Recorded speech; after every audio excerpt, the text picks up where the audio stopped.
Hello, my name is Peter and welcome to another video. Today I want to talk about how to grow in strength, courage and confidence when you face your fears. How to grow in strength, courage and confidence when you face your fears. First I want to give you a proper greeting. So I say Banka Savida, Om Shanti, peace to you, peace to me. So grow in strength, courage and confidence when you face your fears. So what's the biggest fear? What is your biggest fear? Do you know, have you ever written that down, what your biggest fear is? Mine, when I was younger, was definitely death. I was petrified of dying. I used to wake up in the middle of the night as a young boy, go running downstairs, I don't want to die, I don't want to die. There's something obviously in my past, reincarnations, or past lives, that have made me petrified of death. I didn't want to die at all. And I've been working on that for many years now, and it's been a very interesting path of discovery and research and looking into all of that fear that I had. And now I'm not fearful of death at all. I'm not fearful. I see death as a transition. If you see how everything in life is a cycle, it all goes round in cycles. We think of time as linear, but if you really look at it in cycles, you see the same cycles go round, change a little bit each time they go round, but they go round and round and round and be in a bigger cycle. So our seasons would be in a cyclical cycle of a yearly cycle, but within those yearly cycles you've got a bigger cycle, so the seasons will be moving as they're going round in the bigger cycle. So your times of your season setting in the different months as each year goes by will be different.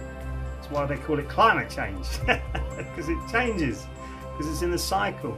And you'll find these cycles are very similar as they move around. And that's what we're in with our life and death cycle. It's a cycle. There's a constant inside of you. I'm dealing with that with this webinar that I've got out at the moment. And it's a cycle. We all have this cycle, but we have a constant within us which stays the same if you can find it. But you need to do a lot of work to find it.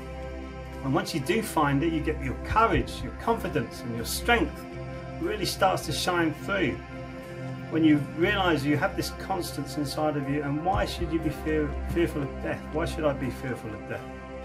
I see Ram Dass speaks about it like taking off a really tight shoe. You go, whew, a few people say that.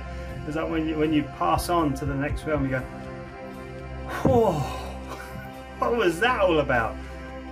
Difficult. This is a very difficult world, and some people look at it as a school. It's like a learning school. So it's for your soul to learn. Your soul is just the observer. It just sees everything. It just looks. That's where the all-seeing eye comes from. It's just observing. It doesn't react. It doesn't say anything. It doesn't do anything, because we have free will on this planet. So if you have a force that would have created this coming in and interjecting with free will, there's no free will, is there? Because there's something coming in to stop it. That's why this particular realm where we live has got free will, so it can go to any extreme. So, and you have the power. You have the power to stop that within your energy field. That's the most incredible thing I find. You have the power to stop that. You can either know it's coming, if you get your instincts together, if there's something that's going to come along and wipe you out, or you can empower yourself to stop anything getting inside of you and affecting your energy. So that's how you face your fears. You find your strength. No, I'm not doing that. No, sorry, I'm not going to put that in my arm, Mr. Gates. God, you're kidding me. I'm not putting that in my arm. Who knows what it is? Have the strength to stand up and say, speak to the hand. How many times have people done that to you, especially in authority? No, speak to the hand, this is the law, this is how it works. And you go, oh my goodness me. You have that power to do that as well as a sovereign being. Speak to the hand. No, not doing that. Courage. Have the courage to change yourself. Whoa, big one. Have the courage to change yourself, so you can say to your ego, go away now, I don't want you here at the moment. You know, you've been good, you've got me into this position now. I don't want you around because I need to jump into this. Feel a little bit vulnerable, that's okay. Vulnerable is good. Let yourself go to the motion of the universe. Trust in the universe that's going to bring this out for you. Let it all go. And all of a sudden you become more courageous each time you take on a new venture, each time you move forward as a human being. And with that, your strength and your courage comes your confidence. You can speak about this with experience. Nothing wrong with speaking from experience. Empirical evidence. Empirical evidence is the evidence that you find inside of yourself that all of this is true. All of this is true. And that's what I've loved about my journey as a human being, is going into the Dharma Yoga as it was known at the time, but body and brain centers as they're known now, and going through this whole 5-year process from becoming what they call a donin, where you start to walk on this path, to a Dharma master, which means master in training, and all the different aspects and layers of that, and all the different discoveries that I had with all of that. I didn't realise that I realised I had strength. I didn't realise I had the courage to do that, because it took a lot for me to say, whew, let it go.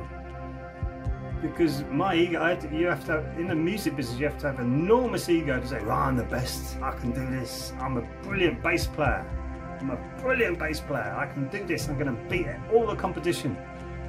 That's your ego speaking, and it needs to push you into that position. To let go of that was an enormous thing for me, because I trained it so well.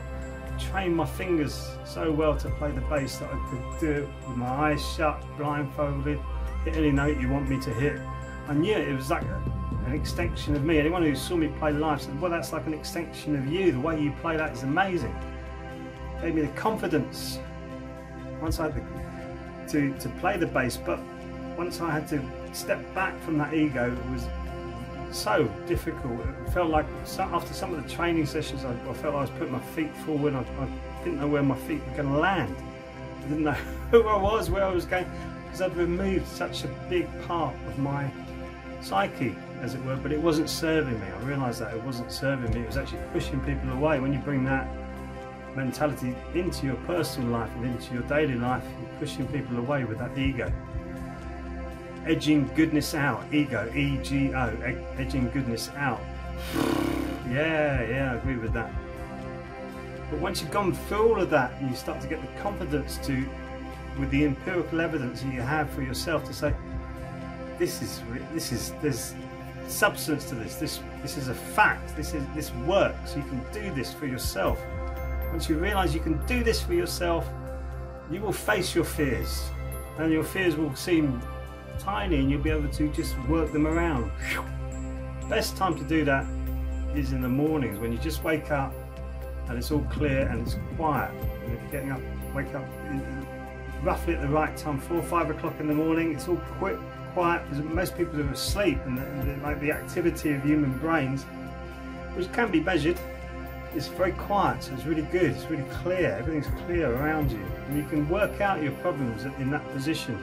So meditation and mindfulness is really a great key for all of this. So if you can practice it more and more and more, the better you get at conquering your fears and conquering your problems.